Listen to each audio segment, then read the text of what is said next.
शरीर निर्वाह। कैसा शरीर निर्वाह? क्या आप शरीर हैं? ये पुरुष जन्म जन्मांतर से, युग युगांतरों से शरीर की यात्रा ही तो करता चला आ रहा है। जैसे वस्त्र जीर्ण हुआ तो दूसरा तीसरा धारण किया, इसी प्रकार कीट पतंग से लेकर मानव तक, ब्रह्मा से लेकर यावन मात्र जगत परिवर्तनशील है। ऊपर नीचे योनियों में बराबर ये जीव शरीरों की ही तो यात्रा कर रहा है। कर्म कोई ऐसी वस्तु है जो इस यात्रा को सिद्ध कर देती है, पूर्ण कर देती है। मान लें एक भी जन्म लेना पड़ा तो यात्रा तो जारी है, अभी तो पथिक चल ही रहा है, वो दूसरे शरीरों की यात्रा कर रहा है। यात्रा पूर्ण तब होती है जब गंतव्य आ जाए। परमात्मा में स्थिति के अनंतर इस आत्मा को शरीरों की यात्रा नहीं करनी पड़ती, अर्थात शरीर त्याग और शरीर धारण वाला क्रम समाप्त हो जाता है। अतः कर्म कोई ऐसी वस्तु है कि इस पुरुष को पुनः शरीरों की यात्रा नहीं करनी पड़ती। मोक्ष से शुभात्। अर्जुन, इस कर्म को करके तू संसार बंधन अशुभ से छूट जाएगा। कर्म कोई ऐसी वस्तु है जो संसार बंधन से मुक्ति दिलाती है। अब प्रश्न खड़ा होता है कि वो निर्धारित कर्म है क्या? इस पर कहते हैं, यज्ञार्थात् कर्मणोऽन्यत्र लोकोऽयं कर्मबन्धनः तदर्थं कर्म कौन्तेय तत्संग समाचर। अर्जुन, यज्ञ की प्रक्रिया ही कर्म है। वो हरकत कर्म है जिससे यज्ञ पूर्ण हो। सिद्ध है कि कर्म एक निर्धारित प्रक्रिया है।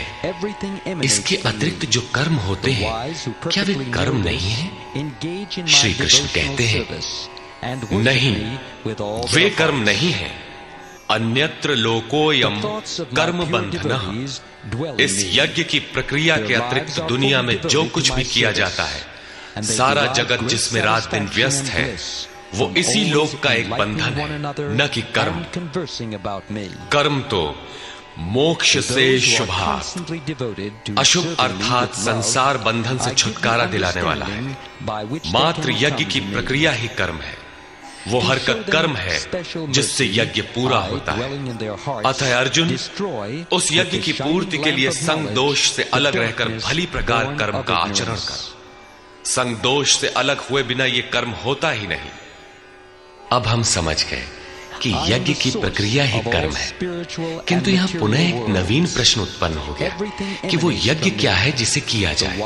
इसके लिए पहले यज्ञ को न बताकर श्री कृष्ण बताते हैं कि यज्ञ आया कहां से, ये देता क्या है। उसकी विशेषताओं पर प्रकाश डाला और चौथे अध्याय में जाकर स्पष्ट किया कि यज्ञ क्या है जिसे हम कार्य रूप दें और हमसे कर्म होने लगे।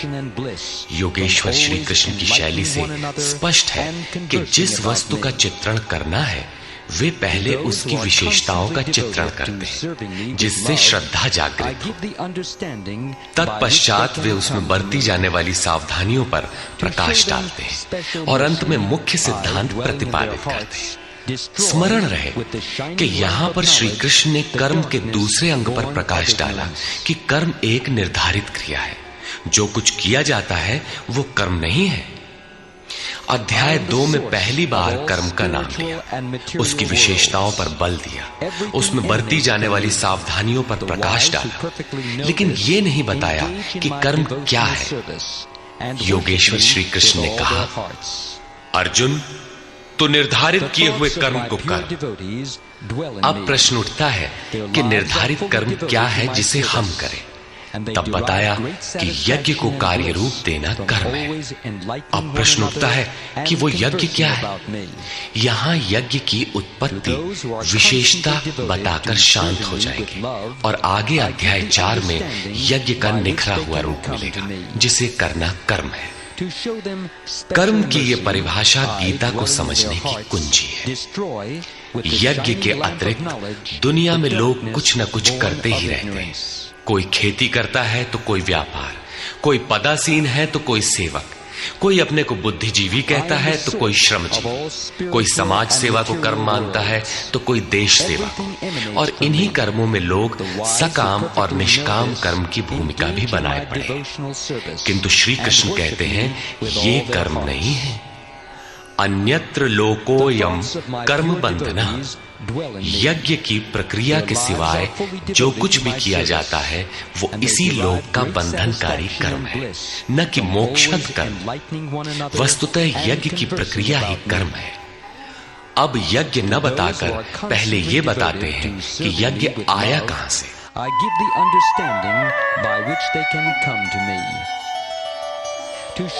सहयज्ञाः प्रजा सृष्ट्वा पुरोवाच प्रजापतिः अनेन प्रसविष्यध्वम्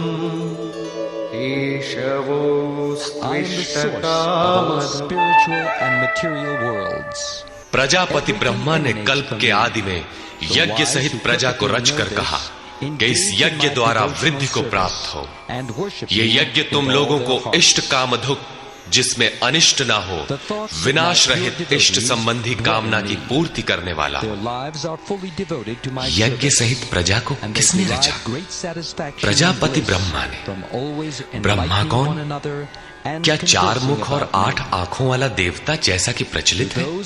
नहीं। श्री कृष्ण के अनुसार देवता नाम की कोई अलग सत्ता है ही नहीं। फिर प्रजापति कौन है? वस्तुतः जिसने प्रजा के मूल उद्गम परमात्मा में प्रवेश पा लिया है, वो महापुरुष प्रजापति है। बुद्धि ही ब्रह्मा है। अहंकार शिव बुद्धि अज, मन शशि चित्त महान। उस समय